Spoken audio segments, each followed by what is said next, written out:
Chair, ready. All set. Thank you. Welcome to the March 27th continuation of this month's Lawrence Douglas County Metropolitan Planning Commission meeting. Ellie, would you walk us through the rules of the meeting, please? Yep. Good evening. Ellie Mullins, planner. I will be helping to facilitate the Zoom video portion of the meeting tonight. I will work alongside the chair to facilitate the meeting proceedings. I have a few housekeeping items for this hybrid meeting. This meeting is being recorded and broadcast on the city's YouTube channel and cable channel 25. Please remember to mute yourself during the meeting when you are not speaking. The chat function for this public meeting is disabled. All chats will go directly to me. Unless you are participating during the meeting, please turn your video off. This allows the active meeting participants to be seen on screen. You will still be able to hear the meeting. When you are participating, please turn your video on. If you have any trouble, you can send a chat to me. The city reserves the right to mute people or turn individual videos off to minimize distractions during the meeting. Now I'll turn the meeting back over to the chair. Thank you, Ellie. Jeff, any written communications from the public? All communications that we received by the deadline were included as part of your packet. Thank you. And communications from staff, planning commissioners, or other commissioners? None this evening. Have we received any written action of any waiver request determinations made by the city engineer? Also none this evening. Time to disclose any ex parte communication among the commissioners? Looking right, looking left, seeing none. Now it's time to declare any abstention. Anyone abstaining from an item tonight? Looking right, looking left, seeing none. Now we're on to general public comment, which is the time we have set aside for members of the public to address the Planning Commission on items not on tonight's agenda. I don't see anybody in the room racing to the podium. Is there anybody online, Ellie? No one online. Thank you. On to our regular agenda. We have 3 items tonight and 5 votes. The first item is a pair of variances on item MS 24-00030, and Drew Bealby is the planner for this. Drew, are you with us? Yes, I am. Is my audio all right? Yeah, it sounds great. Thank you. All right. So as mentioned, this is they are 2 variances associated with a minor subdivision. Minor subdivisions are usually administrative, but Planning Commission processes the variances that are associated with these from the Subdivision Regulations. The first variance is for the required alley right-of-way. Our code requires 20 feet of alley right-of-way. This plat is proposing 16 feet. That is what it was originally platted with when it was platted as the original town site. Staff is of the opinion that requiring the additional right-of-way would be incongruent with the neighboring lots. They all have the same amount of about 16 feet of right-of-way in that alley. So the city engineer has also voiced their support for this variance. They do not have any plans to need to widen that alley right-of-way. So that's the first variance. The second variance is for the minimum lot area in a RS5 zoned district. The minimum lot area is 5,000 square feet in RS5 zoning. The proposed lot 1 will be 4,988 square feet. Proposed lot 2 would be 4,989 square feet. As the lot exists now, it is 1 lot. They are proposing to split it pretty much in half exactly. It could, right now, there could be a building on the existing lot 2, but the space would be much smaller. This variance would bring that lot much closer to compliance. The existing lot 2 right now is 4,095 square feet. So approximately 883 square feet from the northern lot 1 will be given to that southern lot, new lot 2, to make them both almost 5,000 square feet. Staff also recommends approval for this lot area variance as the benefits of more housing definitely outweigh what would be just under 12 feet of the standard. So with that about sums up those variances, and I am happy to answer any questions related to that. And I also believe the applicant is attending in the room. Thank you, Drew. Appreciate it. Chris, I saw you come in. Is there anything you want to say to us about this item? Just here to answer any questions if there are any by the Planning Commission. All right, thank you, sir. Is there any public comment on this item? Anyone from the public here to speak on it? Ellie, anyone online? No one online. All right, back to the commission. Discussion, questions, motions? These variances would make the property conform to the property all around it, in the same lot size and alley size. That's my understanding. Then, I guess what I would do is make a motion to approve these variance requests. All right, there's two separate variance requests, requires two separate votes. Move that variance request number 1 be approved, and that would be varying the alley right-of-way to 16 feet adjacent to 1228 and 1234 Rhode Island Street on MS 24-00030. Very good. There's a motion second. Mr. Carter, any discussion? Those in favor, aye? Aye. Opposed? Passes unanimously. Thank you for that. On to item number 2. This is also a pair of variance requests. Well, we need to vote on the second. Oh, I'm so sorry. I just jumped right ahead. See, look at me racing. Sorry. They are you good Lord. I know, right? I need to go get a drink of water or something. All right. Or something. Jane, do you want to make a motion on the second item? Make a motion. Thank you. I would move that we approve the variance request minimizing the lot size in the RS5 dwelling district from 5,000 feet to 4,988 square feet for proposed Lot 1 and 4,989 square feet for proposed Lot 2 related to MS 24-00030. Thank you, Jane. Second on that item, Mr. Kelso, any discussion? Those in favor, aye? Aye. Opposed? Carries unanimously. Now on to number 2. On to number 2. Another pair of variances, a little bit different. This has a street and an alley. Ellie, I think you're our planner for this. Can you walk us through, please? Yep. Good evening, Ellie Mullins, Planning and Development Services. So again, we have 2 additional variances, one from the right-of-way with standards for local streets and one for the required alley width as required by the subdivision design standards.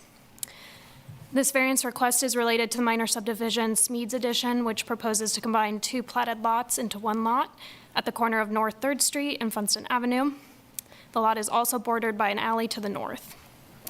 Funston Avenue is a local street requiring a minimum of 60 feet of right-of-way, and alleys typically require 20 feet of right-of-way.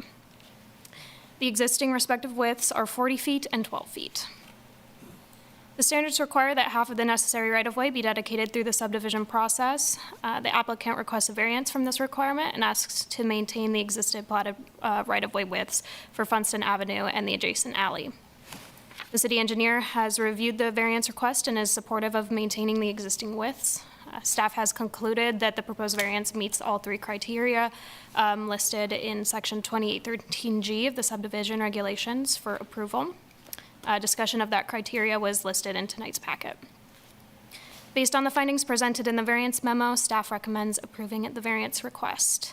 I'm happy to answer any questions, and the applicant is in the room tonight. Ellie, thank you. And I think, Chris, you're the engineer for this. You're the applicant here as well? Same before? All right, thank you. Anyone from the public here to speak? Ellie, do you see anyone online? No one online. All right, very good. To the commission, discussion, questions, motions?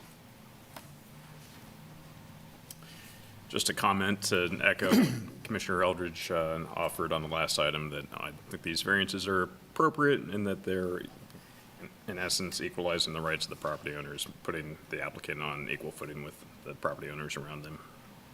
Well said. Thank you. Motions? I'll move.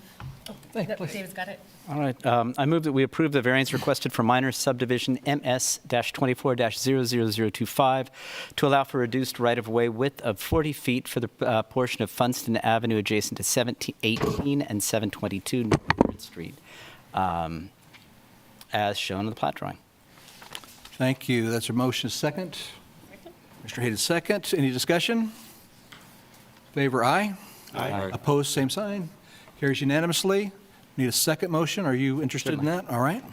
I move that we approve the variance requested for minor subdivision MS-24-00025 to allow for a reduced right-of-way width of 12 feet for the alley adjacent to 718 and 722 North 3rd Street, as shown in the Smeed's Addition plat drawing. Thank you. Motion second. Thank you for the second, Commissioner Hayden. Any discussion?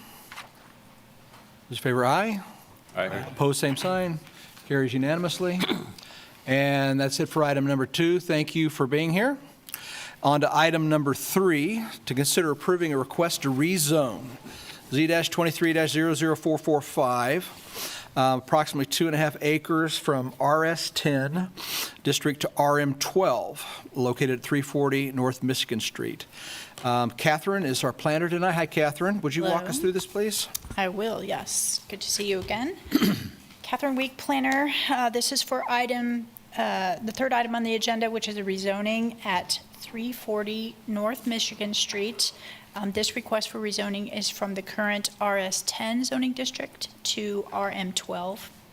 I should probably start the slideshow. That would work a lot better. There we go. Is that working? Okay. So this is the general location for this particular property. It is just south of Interstate I-70 on North Michigan Street.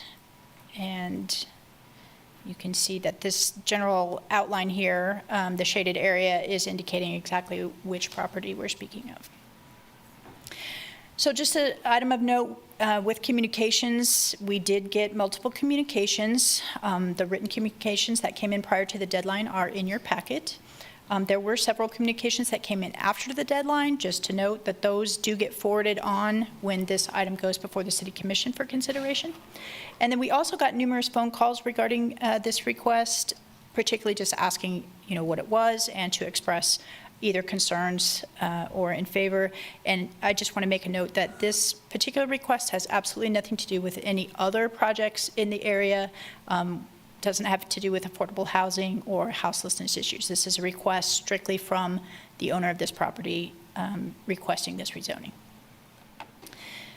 So key points for this particular request. This property is located in Tier 1 of the urban growth area.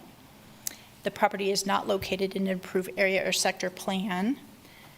The RS10 district is a single dwelling residential district that does not allow non-owner occupied short-term rental use.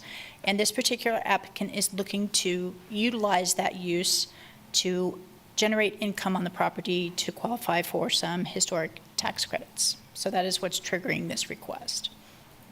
The property is not located in a regulatory floodplain, although it is close, it is not on this property, and doesn't contain any sensitive lands as defined in Section 2810.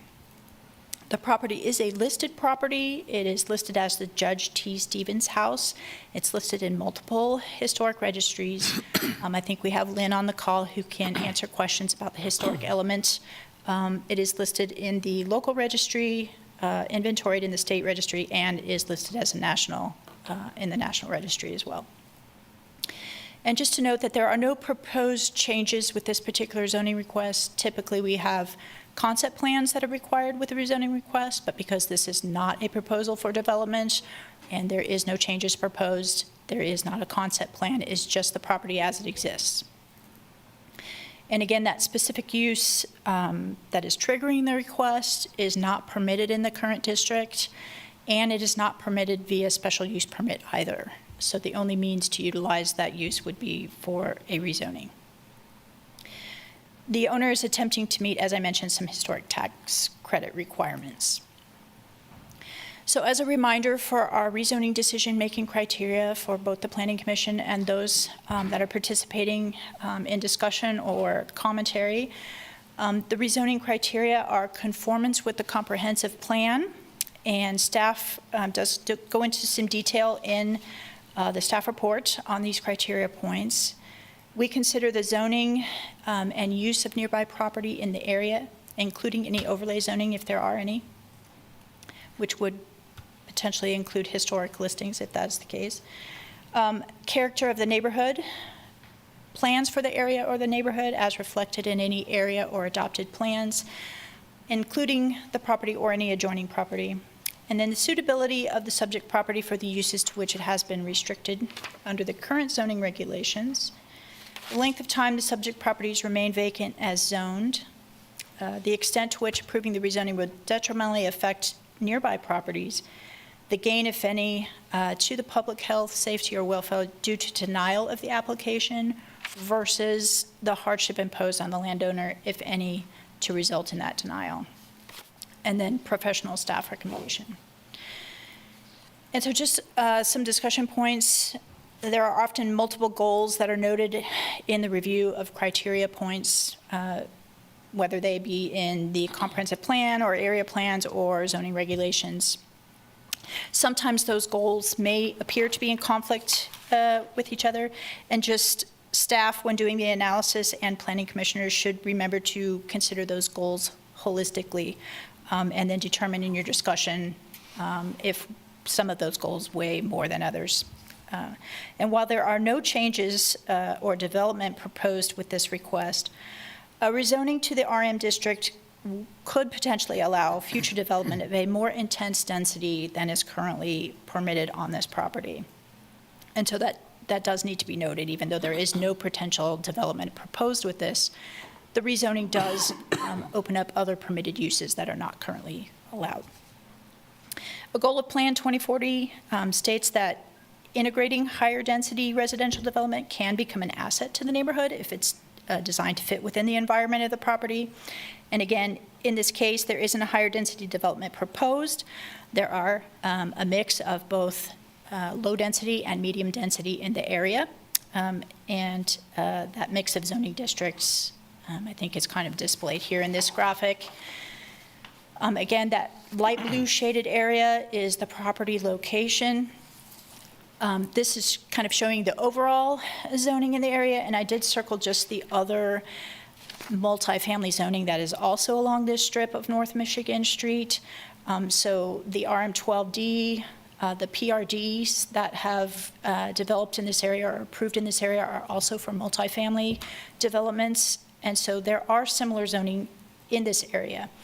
And the single dwelling residential, which would be the property in question, the property to the south, and several properties north of the interstate are kind of buffered behind. So you encounter the multi-dwelling zoning districts first, and then as they're scattered, the single dwelling is kind of naturally behind those.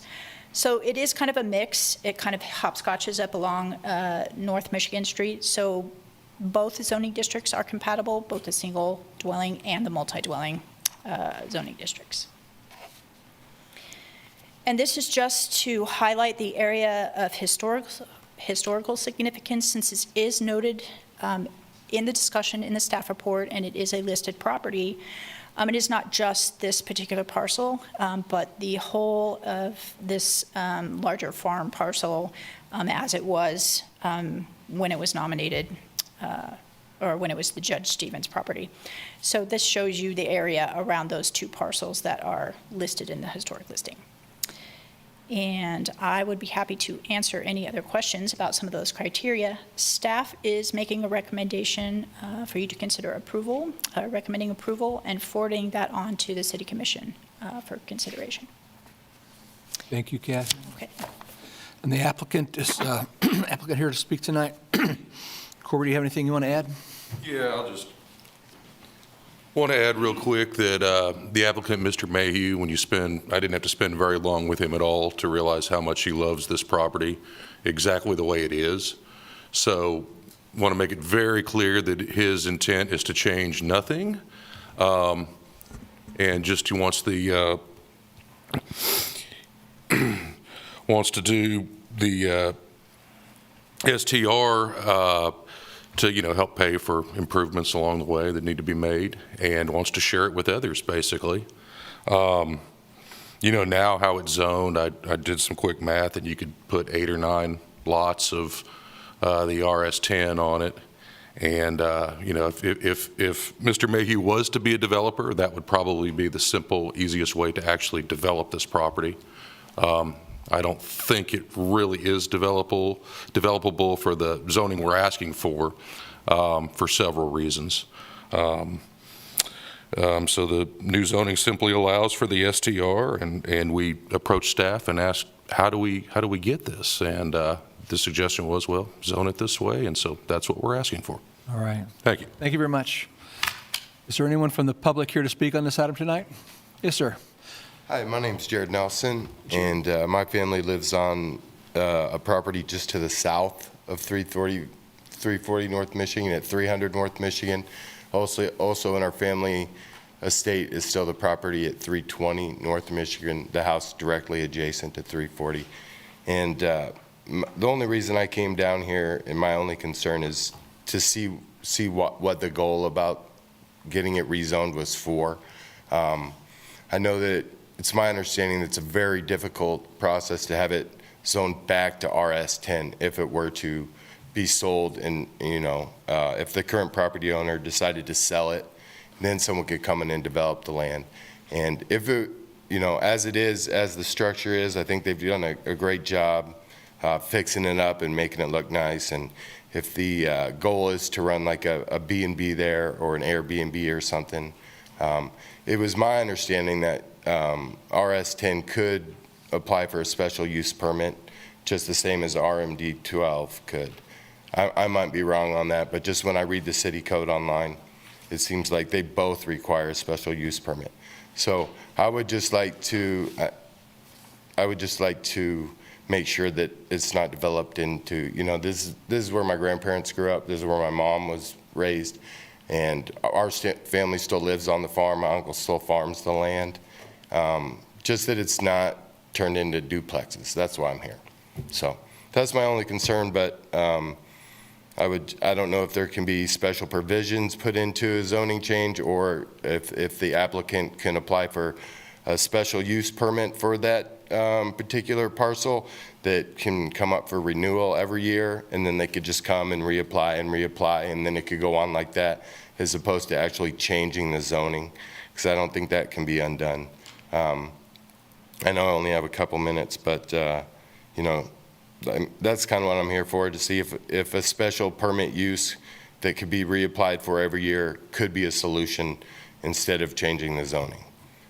So, all right. Thank you for your time. Thank you, sir. I don't see anyone else in the room. Is there anyone online, Ellie, that wants to speak on this? No one online. All right, no one online. All right. Applicant Corby, you have an opportunity to respond if you'd like after public comment. Is there anything else that you'd like to say? Just that if something was to be ever developed there, it would have to go through the whole string of approval processes. And as someone who does this every day, I see a list of, I won't get into them, but a list of problems that would arise from somebody trying to develop that in that way. So I would feel confident that nothing will happen there that wouldn't belong. All right. That's the way it goes. Right. Thank you. And back to the commission. Close public comment. Are there any? Yes, Commissioner Carter. I'd like to start by asking Catherine maybe to clarify the neighbor's concern about allowing this use without rezoning. Can you just recap for us what the alternative options might be? So there isn't really an alternative option, because the short-term rental use, non-owner occupied, is not permitted in the district, and it is not permitted via special use permit either. So there is no option for a special use permit.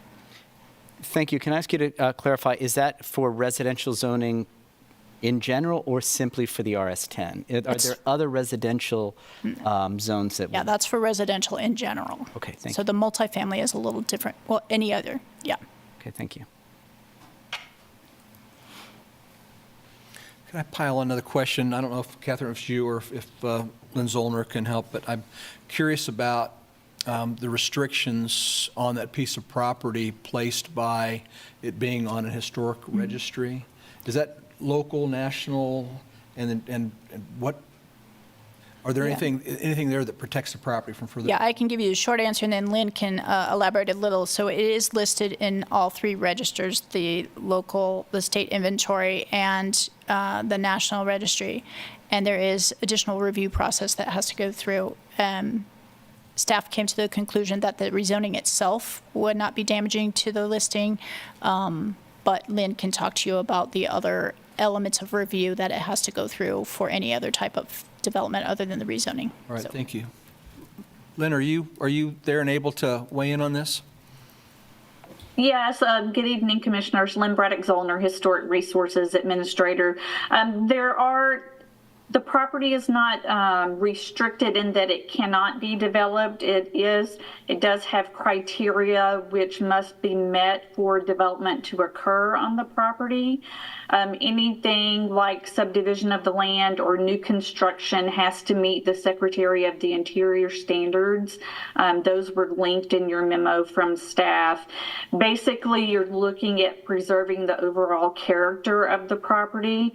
The thing of concern for this particular property is when it was listed, part of the listing was the area, the context of it, the historic context of the open space, the agricultural, the farm itself, and not having all of that be developed property. So when you're looking at developing the property, then that context would change and would impact the character defining elements of the listed property. This has been particularly challenging because ultimately what you would like to see in a situation like this would be an application for an adaptive reuse project where there are certain circumstances where you could allow a use in a zoning district that didn't allow that use.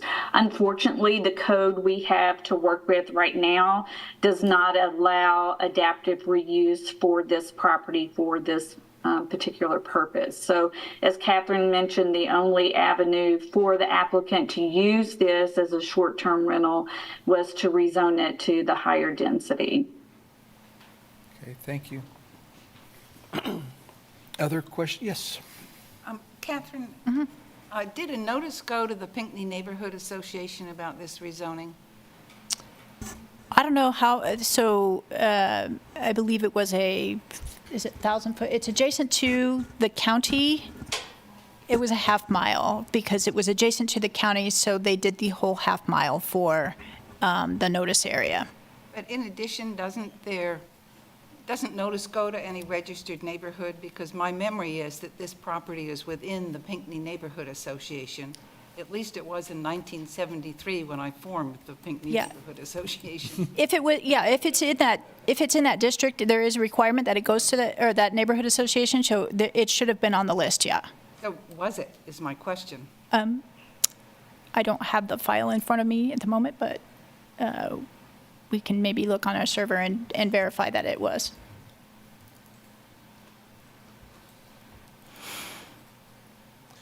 I think someone's checking. While they're checking. I have another question. Yes. In reviewing the comp plan, is there any reason that Chapter 7, which is unique to historic resources, was not referred to or analyzed?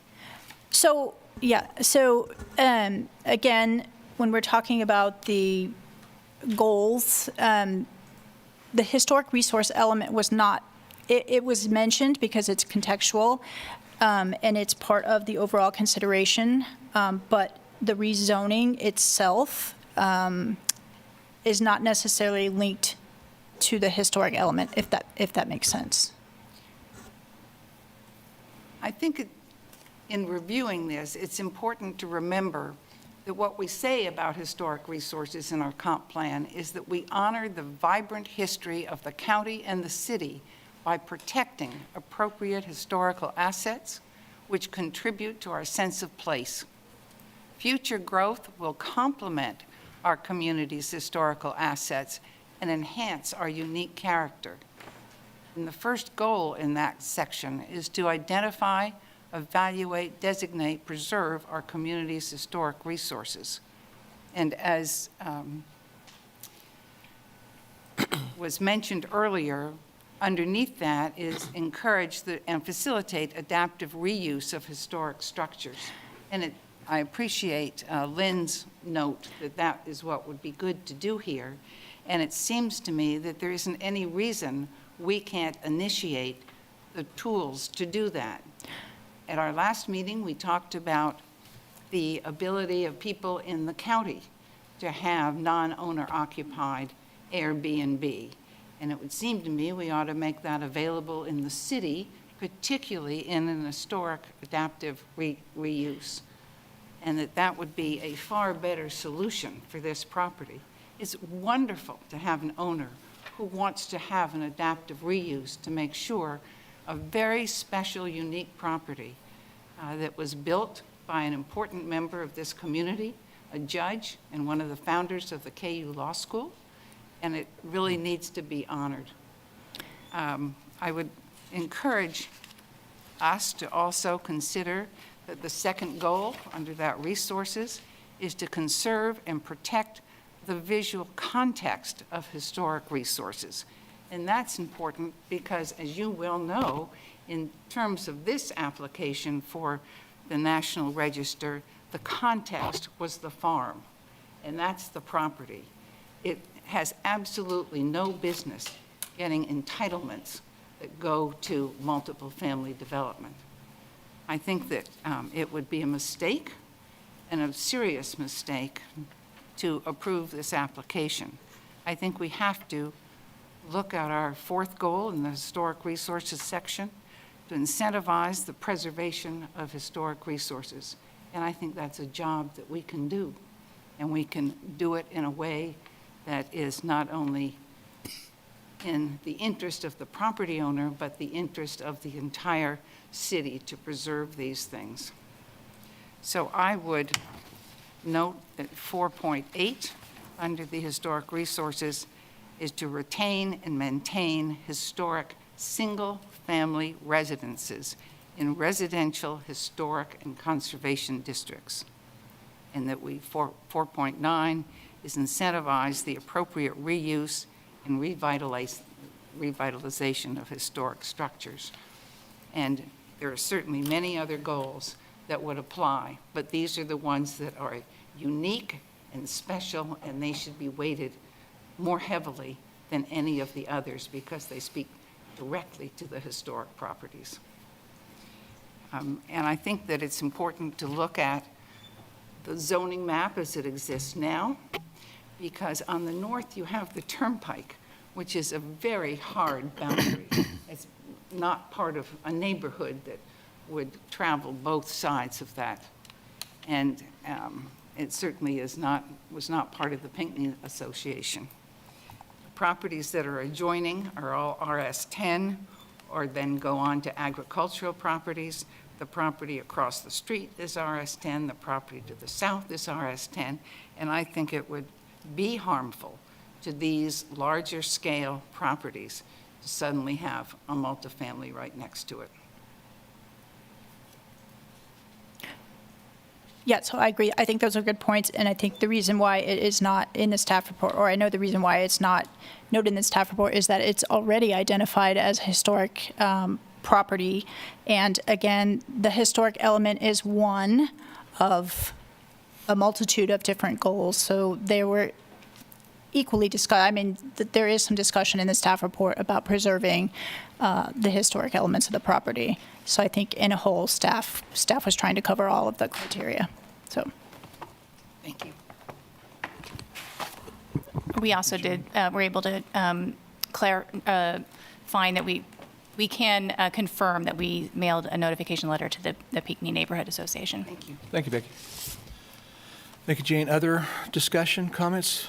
Mr. Carter? I have a question for anyone who might be able to answer this around the changes to the Land Development Code, how short-term rentals within the city are being dealt with, how they're being considered, and if there would be any provision within the potential changes to the code that might accommodate this use in an RS10 district. I'm going to look at Jeff to answer that. What I'm curious about is whether or not we can consider what was anticipated in that. No, because we don't know if that'll be the code that's adopted as drafted currently. You would need to use the code of the day to make a decision on the item today. And I'd like to clarify, I'm aware of that. I'm not trying to make a decision based on the proposed code.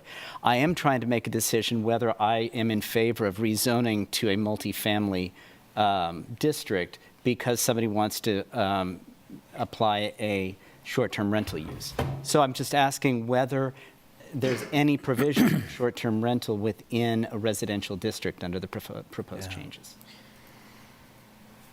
Give us a minute to look that up because I don't have that one fully memorized yet. Thank you. I'm grateful for it. At the same time, if I could ask please. Zollner a question. Can you give any examples of historic properties in Lawrence that are in RM12 districts? Yes, we have several listed properties in multifamily or multi-dwelling residential districts. Some of our historic district up in Oriad, part of that district is multi-dwelling residential. Part of our historic structures in East Lawrence, some of those are in multi-dwelling residential districts. So it's not unheard of that the key consideration for this particular property is the fact that its character defining element is that large agricultural farmstead setting that's mentioned in the National Register of Historic Places nomination. And as opposed to those other examples where they are old town site lots, the 50 by 117 with individual structures on individual lots. Very good. Thanks for the clarification. Yeah. I see Randy Larkin's come off mute. Randy, did you have something to add? Yeah, this is Randy Larkin, Deputy City Attorney. I can barely hear you, Randy. I may be on mute. Sorry. Nope. You cannot hear me? That's better. Okay, I'll pull it a little closer. The Airbnbs and short-term rentals are not permitted in any residential zone. That was changed a couple of years ago. When it was originally put into play, it was allowed with a special use permit, and then the city commission did away with that procedure and prohibited it from all residential neighborhoods. Thank you, sir. So in the proposed draft of the code currently, districts would convert to R3, and short-term rental would be a permitted use in the R3 district as it is currently drafted. So Very good. Okay, thank you. So it's just directional. Yep. Yep, thanks. Other comments, discussions, questions? What is R3? Well, what he was talking about was in the land development code that as it's anticipated to be updated, the question was, does short-term rental use exist by right inside of an area that might be zoned similar to RM12? And the answer is yes, but that hasn't been adopted, and so it's just a point of interest. I guess I have a question off that then. Yes, please. So if the R3 would, when you're talking about the R3, it'd be RM12. So I guess my question would be, what about in the proposal for the what is currently what it is currently now, RS10? Yeah. RS10 would convert to R1 and it would not be permitted. So it still would not be permitted. And so I didn't clarify that when I just said R3 and assumed everybody could see the same thing I was looking at. My apologies. Question. So did you, yeah, please. I do have, Jeff, is it possible to have provisions in our code, whether the existing one or a future one, that deal with historic properties and what is permitted as an adaptive reuse? Is that something that we've thought about in the future?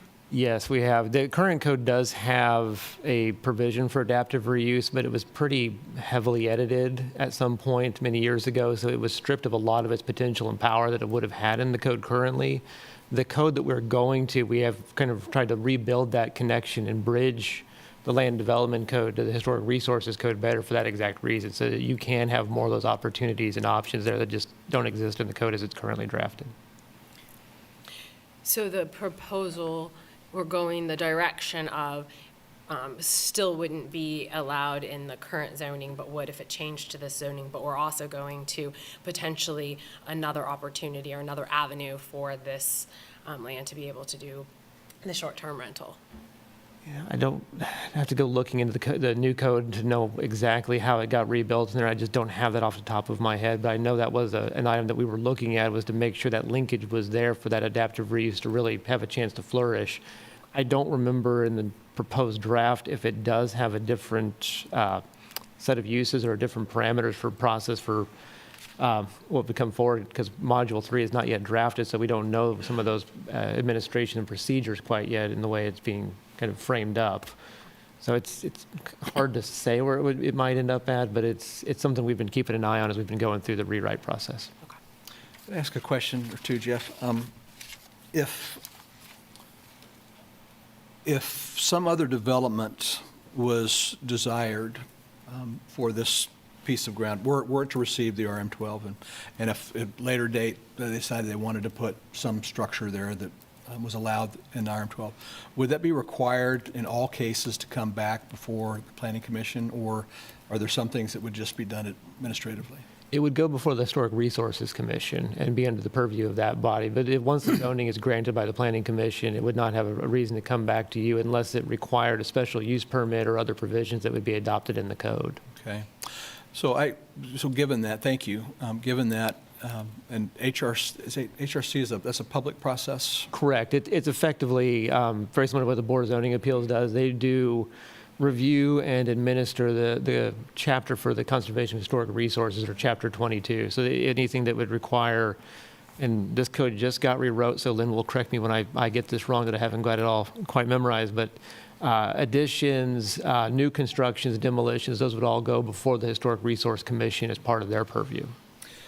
So, given the applicants expressed an interest in a kind of a single point solution here to a problem that they have, something they want to accomplish, that's just one of the possibilities that are allowed inside of RM12. I wonder if a solution that satisfies everyone isn't a condition on a rezoning to RM12 with the narrow explicit use of short-term rental. The home itself, of course, but then to allow short-term rental. And then just say another way, disallow any of the other things that we haven't had an opportunity to understand or look at or contemplate as impacts to neighborhoods and where the code might be going. So I guess what that would mean then is anything that would be built there, which could be built there now, right? The difference for that would be those would be able to be short-term rentals, which if they were to be built now, they would not be able to be short-term rentals because they're in RS10. So they could be built, but not short-term rentals. And nothing's fair. built. I'm just, Yeah. I mean, I'm not saying that that's a problem for me at all. I'm just trying to work through what that would mean. But it would mean, though, that the other things that go with the zoning would not Correct. necessarily be there. But I don't know if that matters for anyone It would or just, not. yeah, it would just Additional things built. provide some limitation, provide a little bit of protection. And then as the new code, whatever form it comes through, lands, then that, everything just rolls into that and solves for itself. But does it really solve for itself because any kind of, I don't even know if we can put a condition on it, but assuming that we can, and we did, once it got rolled into the new code, it would be rolled in as RM12, not RM or RS10. Correct. So then it would be re-rolled in with. With a condition, though. Well, I guess would the condition continue, I guess, is the question, under the new code. All right, we're going to have to ask that of Jeff. I don't even know, one, if we can do a condition, two, what is the long-term effect under a rollover? You can do conditional zoning, and typically what you would see is if we would have done a review for the conditions in there, there are other criteria that are asked of the conditional zoning that we would have done a review and provided that to you based on that one.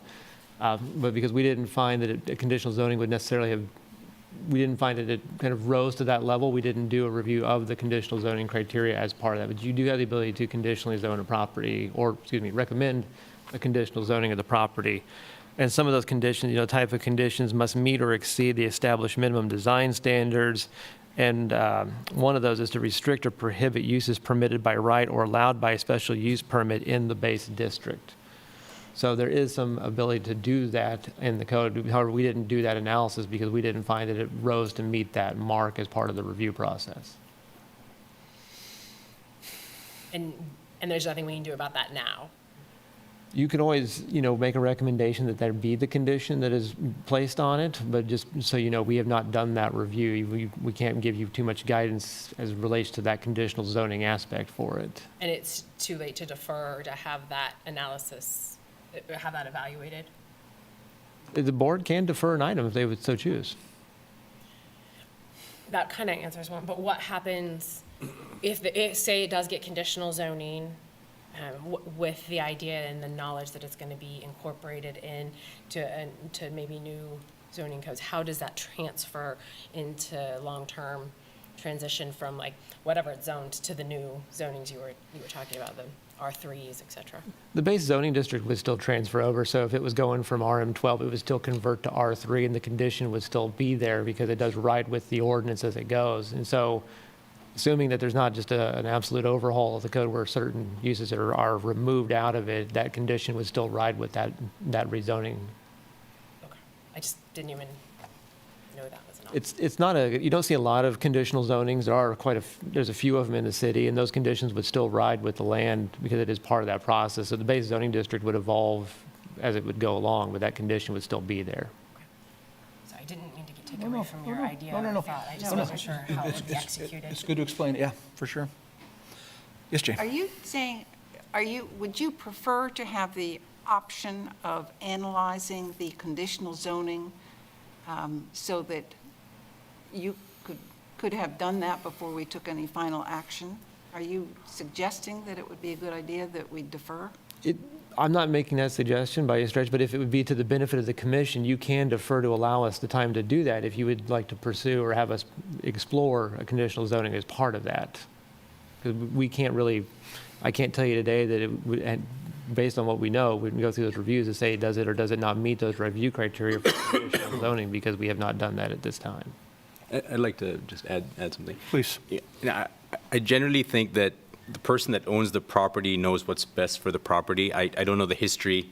I don't know how long this owner has owned this property, but if this owner genuinely wants to protect what it's there for and its history, and this is enabling them to do that, again, we don't know. Maybe it's a nefarious, maybe they want the RM12 for reasons other than the applicant is stating, but if you take the applicant at his word, this is going to enable the property to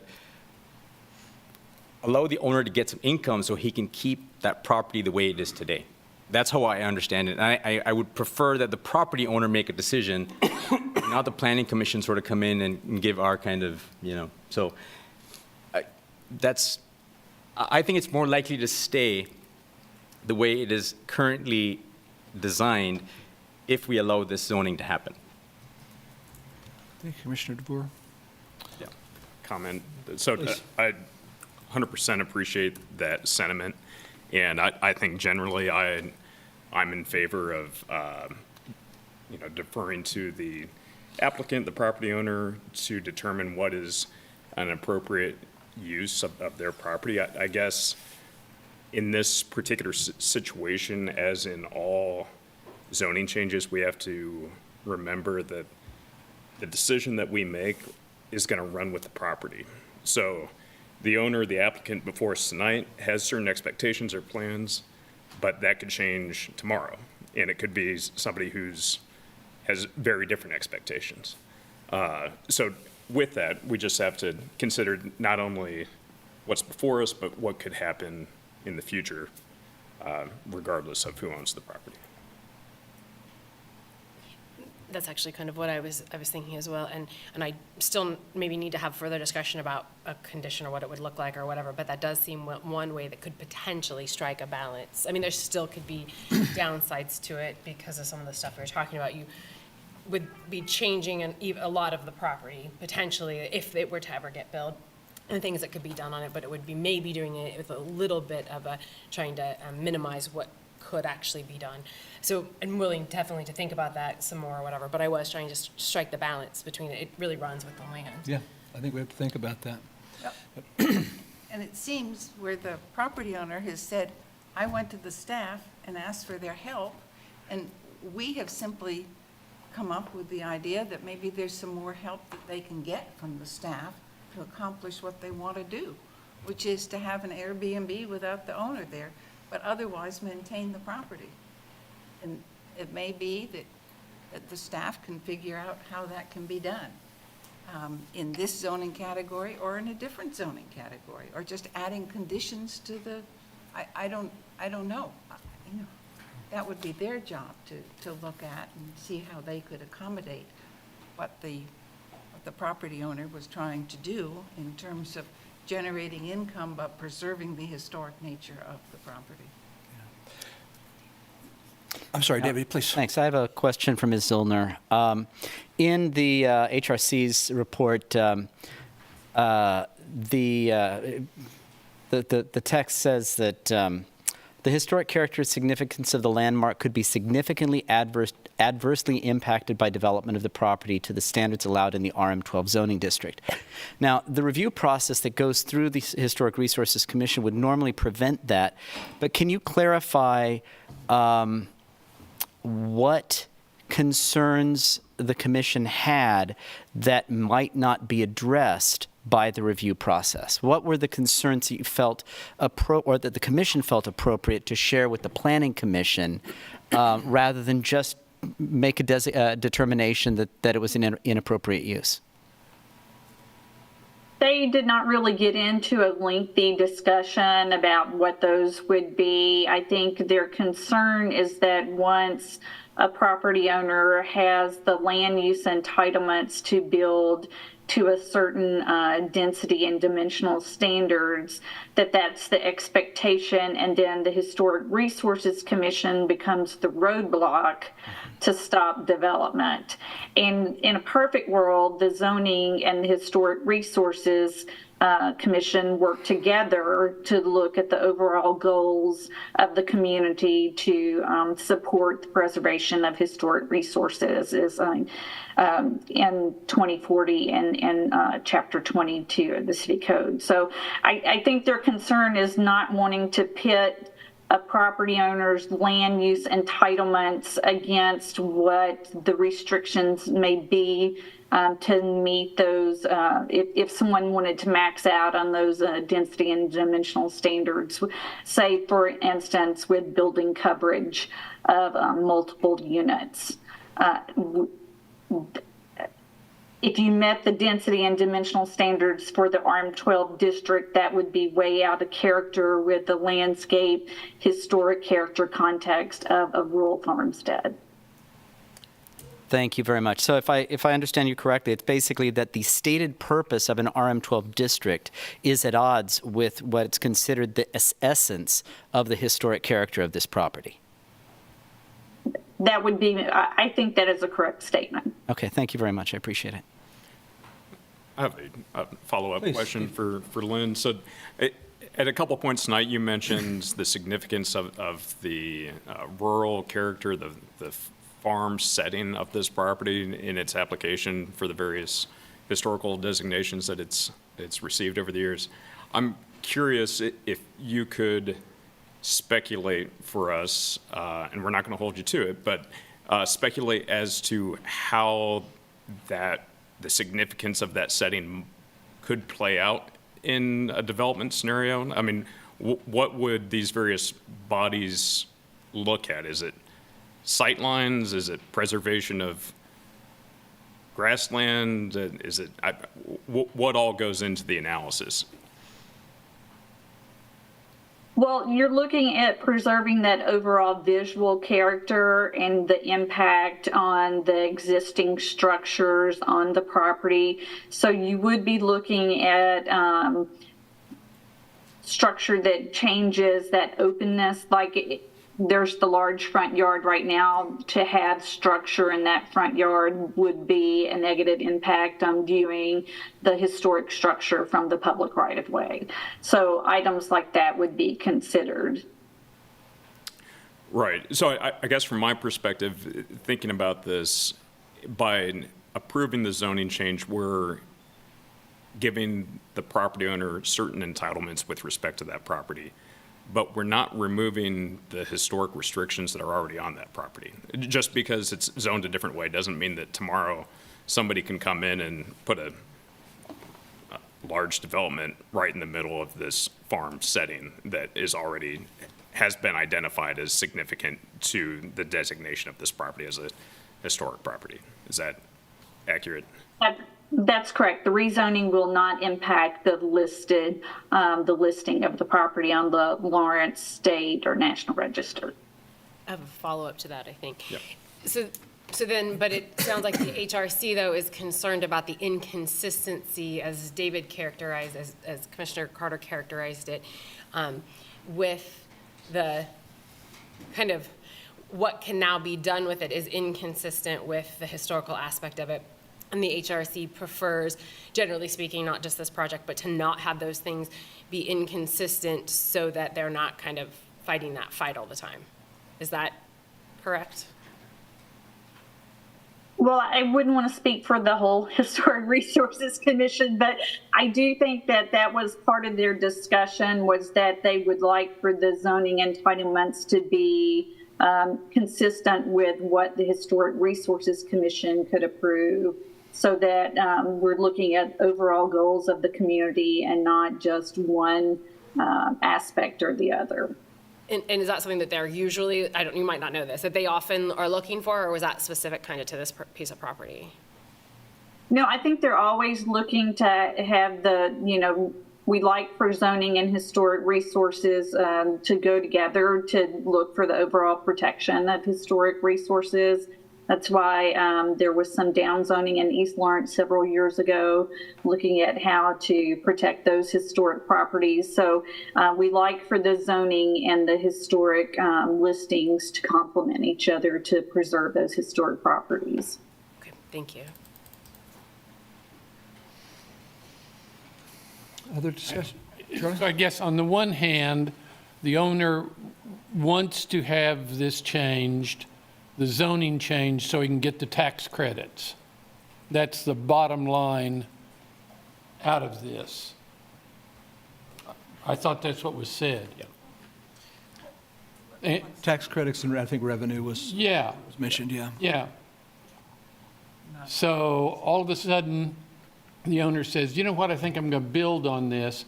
Can they just pull themselves off the historic register, give up the tax credits, and do whatever they want to do if we change it to 12 rather than 10?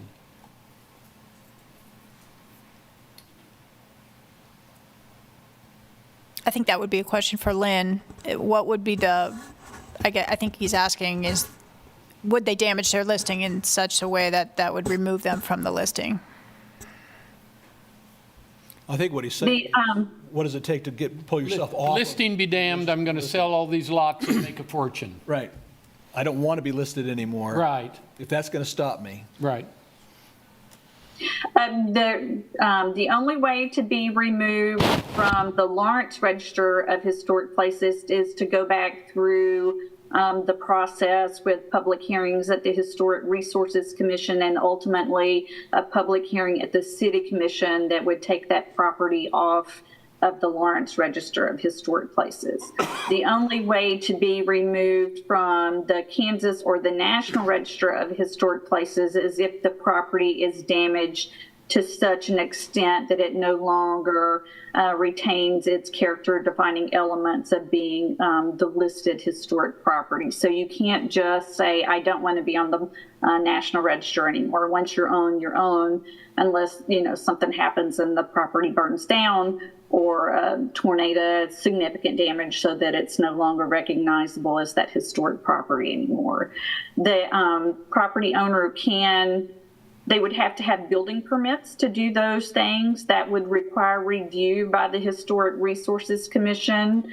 If the building permits did not meet the Secretary of the Interior standards, then the Historic Resources Commission could deny that development. The applicant or property owner can appeal that determination to the City Commission.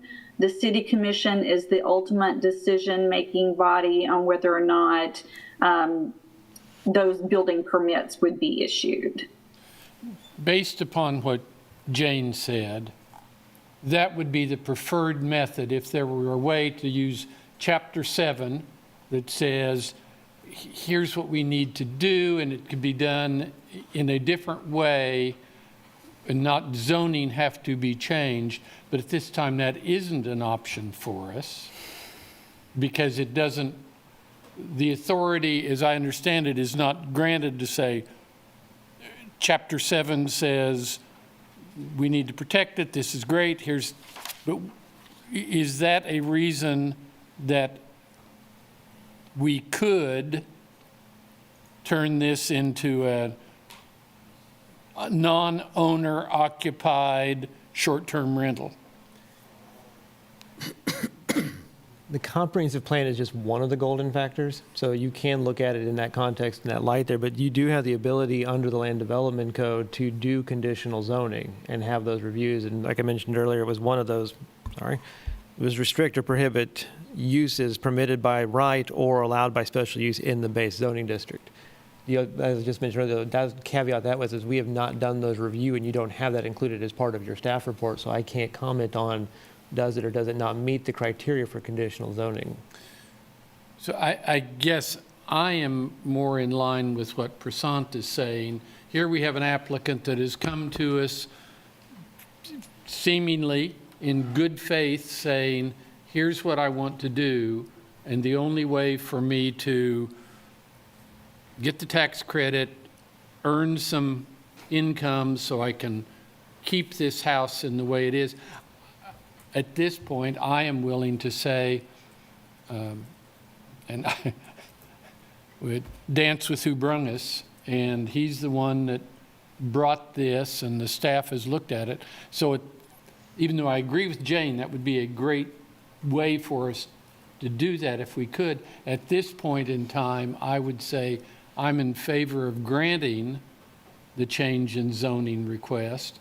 Then if this individual comes back and says, oh, I want to build multitudinous houses, that has to be reapproved and looked at, and I would guess, based upon what has been said tonight, it would not be looked upon favorably. But at this point, I would just say, I would vote for the change in zoning. Thank you, Charlie. I'd like to explore the conditional zoning option a little bit more. Only because I hear what Charlie is saying, but it also seems to me like that there is a potential option still outstanding that staff didn't explore that we kind of stumbled upon this evening, you mentioned, and I'd like to know more about it. You had proposed a possibility, and then I was trying to explore it to figure out exactly what that meant, and I'd like to hear more about that, like how that would work, what your thought was about the condition. The conditioned zoning. We have, from time to time, had rezoning that brought with it a very narrow use table, right? The condition to just a handful of things to try to enable a use, and where the only possible path was through this particular zoning category, the best possible path was through that. So my thought was that, well, if the concerns are, and I understand it, I'm also thinking about it runs with the land, and if somebody subdivides at some point, there's all kinds of ways to get at that kind of thing that we hadn't necessarily anticipated. Could we just simply provide the narrow use table of short-term rental with RM12? I understand you haven't reviewed that. My question is, I actually wouldn't want to go that way. I'd like to try to avoid deferral if possible. So my question, I guess, in that scenario would be, you would take that, if that was the recommendation that we made to you, staff would go off and do what? You'd go off and do what before it went on to the city commission? I don't know the answer to that, because typically you would see those part of your review to make your decision on if you would recommend it or not. In most instances, you would typically see the review of those conditional criteria to do it. I mean, theoretically, I guess you could, recommend approval subject to the condition that the use table be altered, but the problem is you wouldn't be able to see what the alterations to the use table were exactly for us to have an assurance that you would have Well, comfort in what you were motioning to Right. So- approve. So I'm looking at the use table right now, it's a part of the packet, and there's, a handful of things that are in addition to RS10.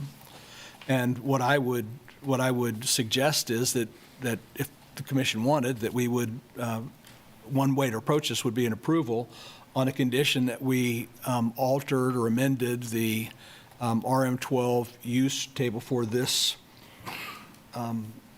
property to be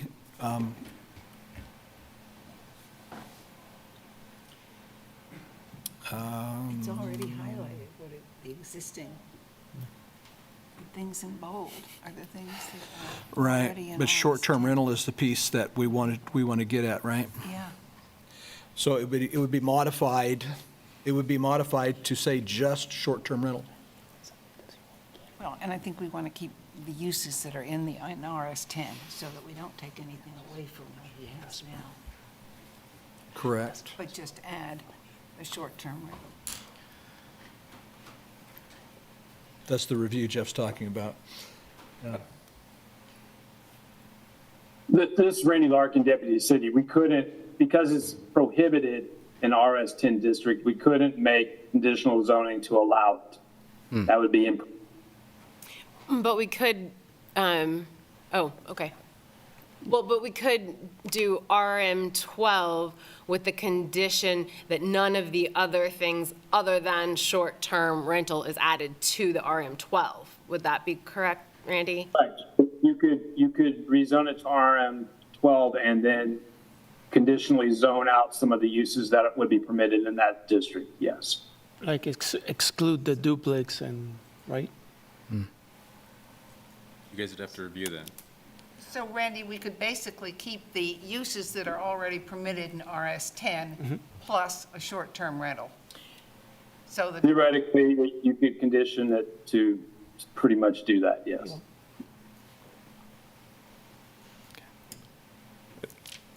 I might be misunderstanding the problem, so I don't then appreciate the proposed solution. But I'm not seeing how that approach, while potentially elegant, would address the concern. I'm sure it'd be elegant. Well, in that, I haven't heard tonight from the public or from any member of the commission that there's a concern with this property being rented. There's a concern about the physical aspects of the property and changes to it. And I feel like even if we were to say short-term rental is the only thing that's permitted here, wouldn't we still be able to have a property owner come in and build 15 different units that, as long as they're used for short-term, and this was your point earlier, yeah. as long as they're used for short-term rental, that's And as long as acceptable. it passed the Historic Resources Commission Correct. review. Correct, which So you puts us could- back in the same situation that we would be without the narrow. Yeah. You could conceivably have a future Historic Resources Commission that determined that higher density multifamily housing on the old farmstead was consistent with the historic legacy of the property. Right. I think basically what it'd be doing is just saying no attached dwelling, no duplex, no multi-dwelling structures, no assisted living, no congregated living, no campus or community institutions. So, I mean, in some ways, it would be taking all of those off of the table, but it would still allow short-term rental on anything else that was developed. Correct. So- And so understood that eliminates a whole swath of potentially problematic development, but it doesn't eliminate the possibility of Doesn't, development. and you could also subdivide, yeah, there's things that could happen. So, And those things could happen too in the RS10. right. So I'm starting to find myself back where Charlie and Prashant have talked about, where I'd love to try to find some ways to restrict that, but we are where we are in this particular request. If we do it the way we have talked about, we are not taking anything away from the existing property owner now. Nothing about what he has changes, except that he gets the addition of short-term rentals. Correct, and understood on that, but it also doesn't solve for the potential problem that seems to have been identified, that development could change the character of this property in the future. And it could today, without this zoning request. And that's not what we're here to decide. We're here to decide whether going to a multifamily use for the sole purpose of adding short-term rentals is a good idea. Right. And it doesn't seem to me that that is a very good idea, but that it would be, if we can confine the activity simply to adding the short-term rentals, then we've accomplished what the property owner wants, and we have preserved the historic property today as best as we can, and we leave the future to the HRC where it belongs. I would agree with you on that, Jane. The way you explained it, yes. And I would agree with Commissioner Eldridge, also from the perspective that short-term rental isn't the only way to recoup income from this property with the RS10 zoning. If the objective, and I respect the owner's wishes, but if the stated desire is to share the property with the public and to recoup income to pay for further renovations, there are other ways to do that that don't involve turning the keys over to the property to someone else to rent for, a weekend. There's urban agriculture. There's an actual bed and breakfast with someone on site to take care of the property and care for the guests. I think, how can I put this? That the owner wants to employ a use that is not allowed for under the current zoning, and it's not incumbent on the commission to entertain that desired use. It's to look at the broader picture about whether that's consistent. And from what we've heard, it just seems too problematic to me. And I think if the owner wants to pursue that mission, there are other ways to pursue the same mission. So I'm not comfortable with this request, and I'm going to vote against it. I would just say the zoning went out and grabbed the owner. The owner didn't move the house into zoning. Before the zoning came along, the owner could have done anything he wanted to. But the zoning precedes the owner. There was no zoning when this house was built. The current owner purchased this property with the current zoning. That is correct. Understanding restrictions. So I understand what you're saying, David. I'm not completely comfortable with the idea of saying that he can solve his problem by doing something other than the thing he wants to do. The thing he wants to do, particularly in the setting that it's in, is allowed for in any number of places. RS10 is, just looking at the zoning map, is the anomaly in that area. There's a couple pieces next to it, but everywhere else around it is RM10, including immediately to the west is zoned RS10, but it's clearly not RS10, right? It's KDOT's salt piles. Yeah. So I'm not sure what we're protecting with that RM10 zoning. RS10? RS10, I'm sorry, I apologize, RS10 zoning. It just doesn't seem to me to be consistent. I have an easier time, I think, getting to RM12 from where they are. And I would love it, though, if there were a different path to short-term rental than introducing the risk of something that might be, some possibility that might be. Staff has come to us with this as the solution. But I guess I'd go back to staff and say, is there a different path for this applicant? Well, I can talk about some of the other uses that were mentioned. There was a bed and breakfast mentioned, which is only permitted by special use in the RS10 district. And the bed and breakfast also has some use restrictions for how that is operated, which is not what this owner is looking to do. They're not looking to reside on the property and operate a bed and breakfast. They're looking to be non-owner occupied. Also, urban agriculture is a term for county. What we have in the city is an urban farm. Urban farm is also only permitted by special use permit in the RS10 district. The only ag-related thing that would be permitted by right would be crop agriculture, which may not generate the income that the property owner is looking for. I mean, so I can talk about some of the other uses, or why it was such a narrow focus into getting this specific request. So you looked at all of those things, and this was the path that was best. Yes, multiple staff was involved in this, and this was the path that they honed in on as far as how could this potentially be feasible in our current code, under our current regulations. Rezoning to the RM12 seemed to be the way to do it.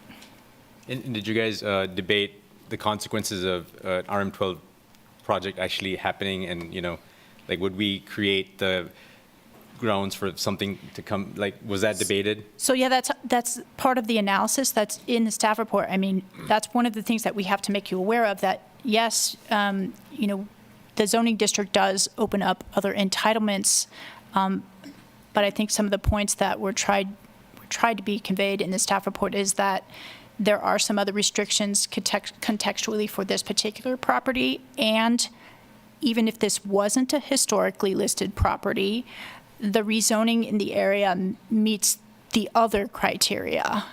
So the historic piece is one element of the review process that you're looking at. So.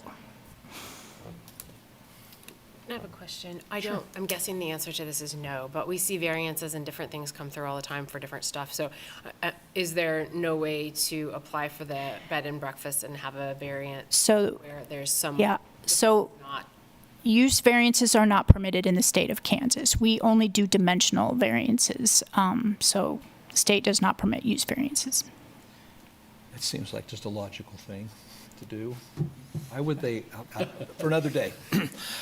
So I'm curious, I'm circling back around, trying to find a solution for the applicant. I just want to test this notion of conditional RM12 with the group, and what I would specifically rule out from that would be, looking at this use table, multi-dwelling, duplex, assisted living, congregate living. Everything else would just remain the same. So we would condition the RM12 with the removal of those items, which was the primary concern. Doesn't mean that it can't happen. That some building couldn't happen, that something down the road could happen. It can. But I just wonder if that's something the commission would find palatable. Why those? Originally, we said short-term, but then that does So what not I'm doing include it- attached so what I'm- dwelling or I'm campus or community? just leaving everything that's in bold alone, and all I'm doing is removing the things that are different. Yes, but you didn't remove detached dwelling or campus or community institution. Well, detached dwelling is a part of, so It's not bolded, that would be I guess. taking away something that exists today. I'm not trying to remove. But Detached dwelling does not exist today. That's detached. She's saying attached. I apologize, I just missed it. I'll argue with you about that. I think we also missed campus or community institution. I actually left that one in. Okay, then that's fine. I was just double checking to see, and you got those two, I think. I just wanted discussion on anything that's left in. So I actually left that one in on purpose, just because of the nature of this particular property and something they might want to do with that. Leave a door open for them as a historic site. Commissioner Rexroad, I must say, I'm glad these two ladies are sitting on either side of you. I'll tell you, it's stereo. Pointing out. So I want to put this idea out as a way to solve that we would approve the request for RM12, but modify, with the condition that we modify the use table to remove attached dwelling, multi-dwelling, duplex, assisted living, and congregate living from the list of. I couldn't support it without removing campus or community institution. Okay. Commissioner Rexroad, could I just ask, and this may be for staff again, I know we've entertained two different possibilities. One is approval with conditions. The second is deferral to give staff a chance to talk through a conditional zoning with the applicant. And I'm wondering which of those would be better. Well, I guess I don't know. Because what I'm finding here is now we're getting into wordsmithing about like which particular uses would seem appropriate. And I think if we're going to get into that level of detail, it might be preferable, and I don't know, maybe we could ask the applicant. I was wondering the same thing.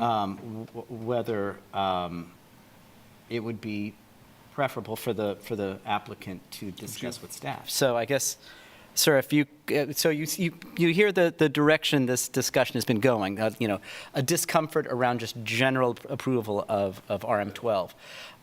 You come to the podium, please. Oh, yeah, thanks. With that in mind, would you, if we came down to these two alternatives, would you prefer to listen to us discuss which specific uses seem more appropriate, or would it be more logical to defer this to give you an opportunity to talk with staff about which I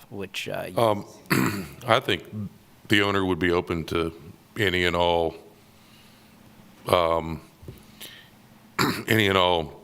restrictions you put on it, so long as he could have his short-term rental. Yeah, I mean, that's, it's funny, of all the rezonings I've done, this is the first one where the applicant really doesn't want to rezone, but here we are, and so he would be open to any and all of that. So I would, it'd be agreeable to go ahead and list what you want to restrict the uses to. As opposed to pausing, defer, going back to staff. Yeah, and I think either or is okay, but In that case, would he also be open to, and would the staff be open to, drafting and putting into place an adaptive reuse for historic properties? Leave the zoning alone, the applicant can simply withdraw it, have the adaptive reuse, and then we've got something that we can really move forward with. That's probably a question better for the applicant. Staff would be happy to work on any number of things, but if it's not the applicant's desire, we couldn't compel that. Sounds like the applicant's willing to do whatever he needs. yeah, the end goal is just simply to get the short-term rental, so whatever it takes. That would be ideal.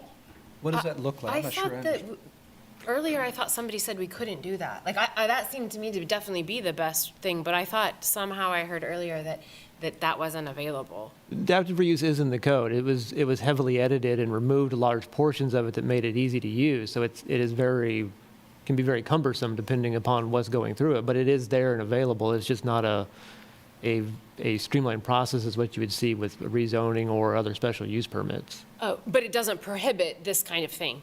I couldn't tell you off the top of my head at this point in time. It's something we would have to look at to ensure that it would be fitting for their need and purpose. Okay. Yeah, I think we would need to look at that because I think there are specific use restrictions for adaptive use.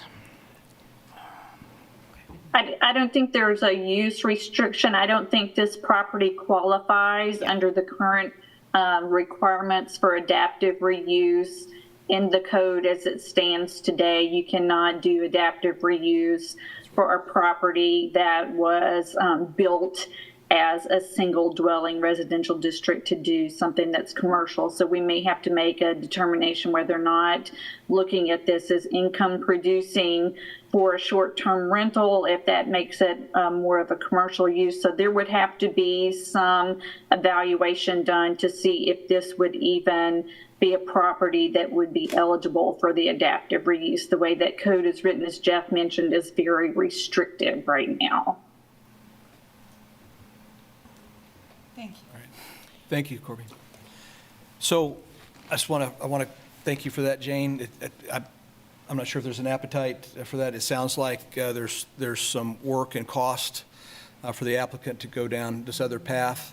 I want to put back in front of us this idea that, and I'd ask you all maybe to go to page 10 of 21 in the staff report and look at that allowed use by right list.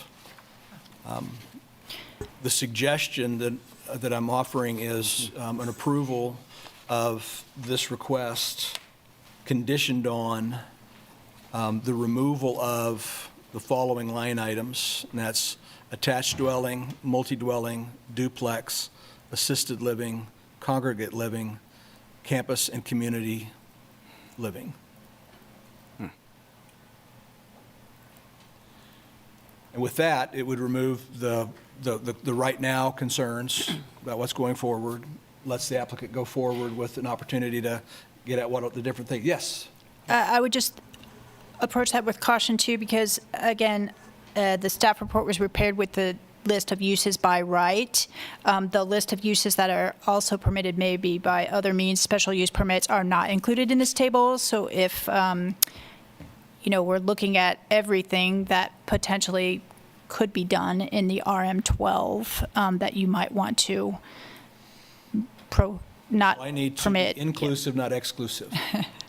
All right, give me a minute. That's really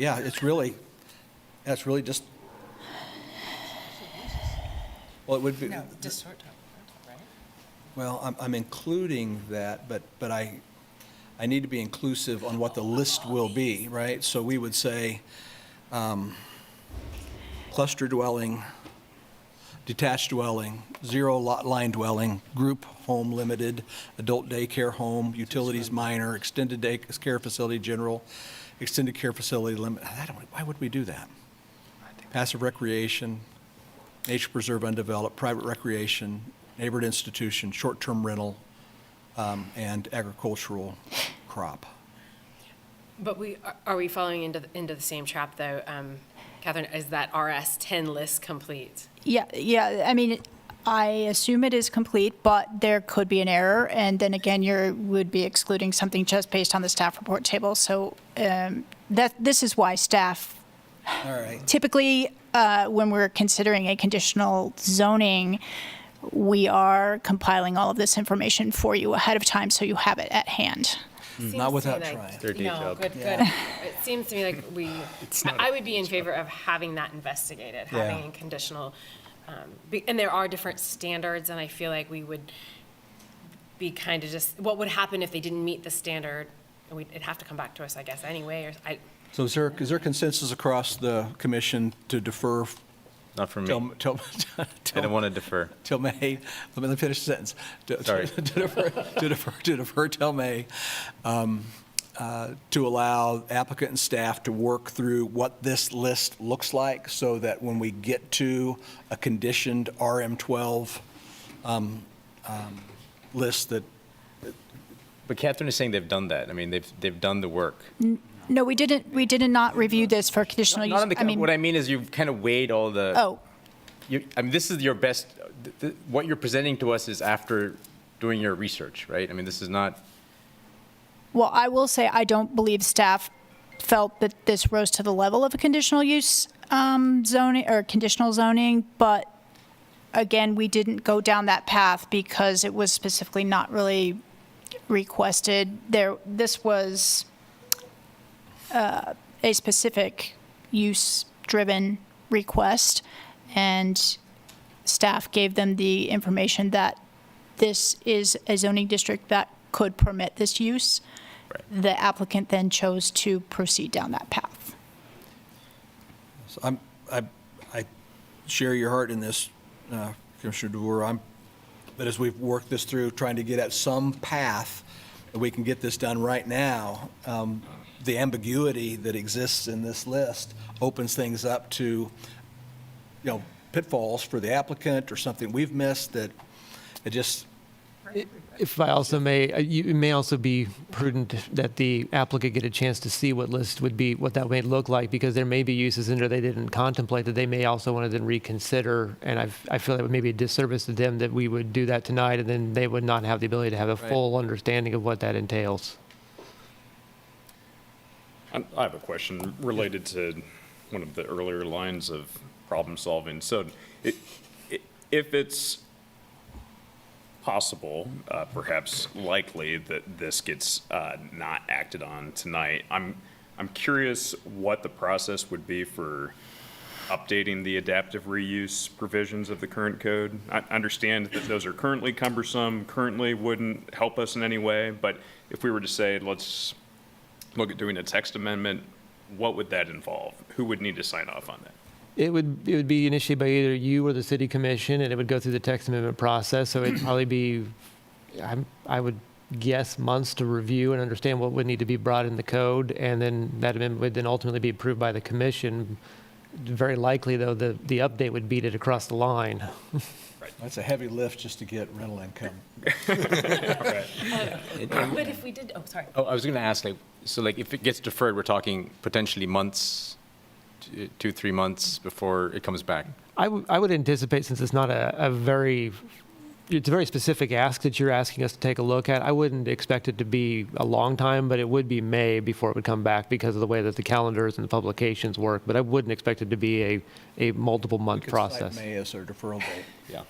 I just don't want the applicant to, I'm with you. if they're waiting on something from us in order to do something else, I would hate for us to be the reason they can't do what they want to do. So if it's okay with everyone, I just want to kind of test the commission. The way I'm seeing it right now, there's 3 basic options for us right now. There's yes on what's in front of us, there's no on what's in front of us, or there's defer to give staff a chance to work with the applicant, tune this, and bring it back in May. I didn't see any movement in the first one, a lot of head nods on the third one. Does anybody want to make a motion in that direction? I'll move that we All right. take option 3. Okay, would you make? Got that? I think the motion is that we're going to defer the item and ask staff to work with the applicant to get at a modified list in RM12 that satisfies the concerns the commission has expressed tonight on That's exactly the development. motion I'd like to make. Acceptable, Jeff?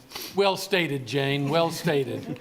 Just so I can understand it, the direction is to staff is to work with the applicant and review conditional zoning of the RM12 to condition it in a way that would meet the discussion that you had this evening while also achieving the applicant's goal. Is that Correct. Okay.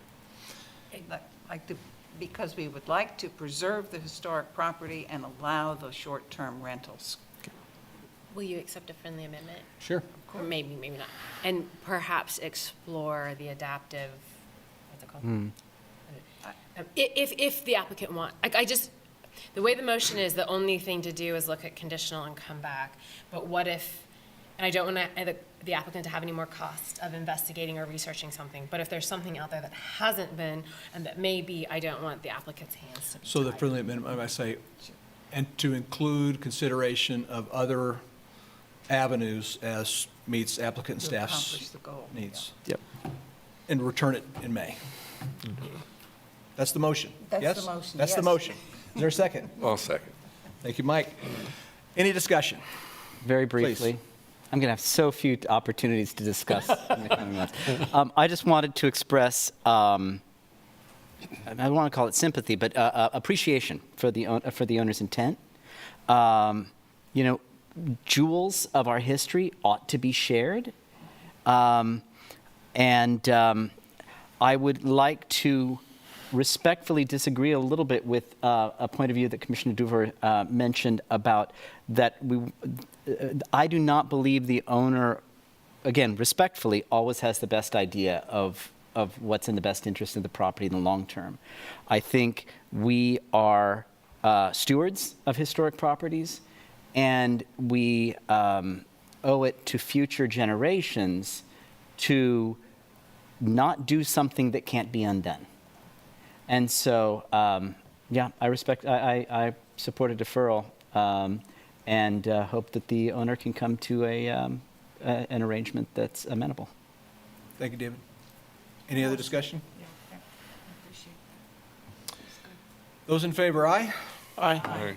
Opposed? Opposed. All right, it carries 8 to 1. No, you missed. 8 to 2. I missed you. I'm sorry. Sorry. All right, that's it for the formal agenda items tonight. Is there any other miscellaneous new or old business for us to consider? I got it tonight. Missed it. Any other business? I would accept a motion to adjourn. Motion to adjourn. Thank you. Second, Commissioner Hayden. Discussion? Favor, aye. Aye. Opposed? Unanimous, and we're out. Thank you all. Thank you.